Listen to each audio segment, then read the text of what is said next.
নবগ্রামের বুড়াডাঙ্গা গ্রামের পারিবারিক অশান্তির জেরে স্বামী স্ত্রী দুজনেই কীটনাশক খেয়ে আত্মঘাতী হন স্বামী। গুরুতর অবস্থায় রয়েছেন স্ত্রী। স্থানীয় সূত্রে জানা যায়, গতকাল গভীর রাতে পারিবারিক অশান্তির জেরে স্বামী স্ত্রী দুজনেই কীটনাশক খায় বলে জানা যায়। পরিবারের লোকজন তড়িঘড়ি নবগ্রাম প্রাথমিক স্বাস্থ্য কেন্দ্রে নিয়ে আসে এবং ডাক্তার চিকিৎসা করে স্বামী বকুলকে মৃত ঘোষণা করেন এবং গুরুতর অসুস্থ তার স্ত্রীকে মুর্শিদাবাদ মেডিকেল কলেজে পাঠানো হয়। কী কারণে ঘটনা তা এখনও রহস্যমান। পারিবারিক অশান্তি নায়ের পেছনে রয়েছে অন্য কোনো কারণ, সেই বিষয়ে খতিয়ে দেখছে নবগ্রাম থানা পুলিশ।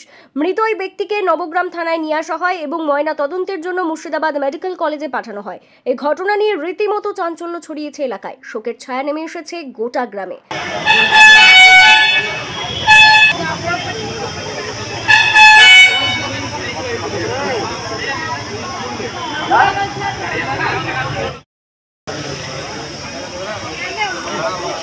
কত বাড়ি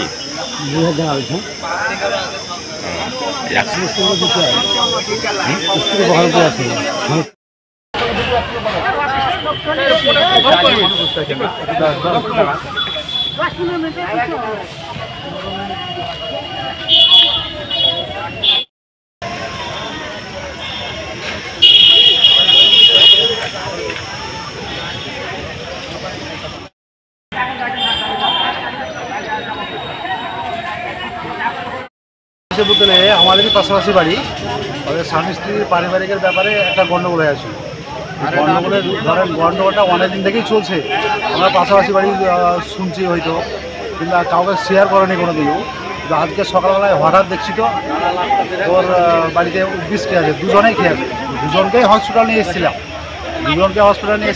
5 গ্রাম হসপিটাল থেকে এফআইআর করে দিলে আমাদেরকে নবগ্রাম। তো নবগ্রাম হসপিটালে এসেছি, তো আপনার শেষ বিশ্বাস দেখুন গোটাকে নবগ্রাম হসপিটাল আপনার এফআইআর করেছে।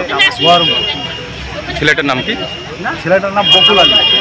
আচ্ছা, বাড়ি কোথায়? বাড়ি বুড়াডাঙ্গা। মানে কি কারণে খেয়েছে সেটা এখন? ওটা কী কারণে খেয়েছে আমরা বলতে পারছি না, তাহলে ওদের নিজের স্বামী স্ত্রীর ব্যাপার। আপনার নাম? আমার নাম কিসমতি শেখ।